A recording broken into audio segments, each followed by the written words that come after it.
হযরত জাবের রাদিয়াল্লাহু আনহু বলেন, আল্লাহর নবী দুনিয়াতে থাকা অবস্থায় 4 ব্যক্তিকে অভিশাপ দিয়ে গেছেন, যারা দুনিয়াতেও অপদস্থ হবে, আখিরাতেও অপদস্থ হবে।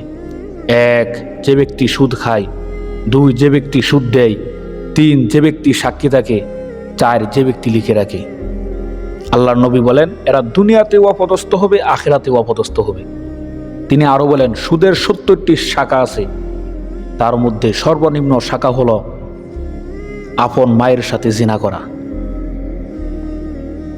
নবীজি বলেন, যে ব্যক্তি 1 দিরহাম পরিমাণ সুদ খেল, সে যেন 36টা মেয়ের সাথে জিনা করল। আর সুদের সর্বোচ্চ শাখা হলো আল্লাহ ও তার রাসূলের সাথে যুদ্ধ করা। কত ভয়ঙ্কর কথা! আর সুদখোরকে দুনিয়ার মধ্যে যে শাস্তিটা দেওয়া হবে, তার পেট ফুলে যাবে,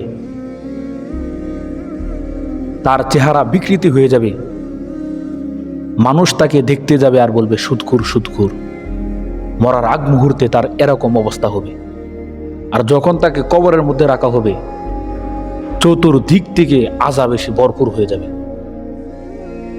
নবীজি বলেন, সুদখোর রক্তের সাগরের মধ্যে হাবুডুবু খেতে থাকবে।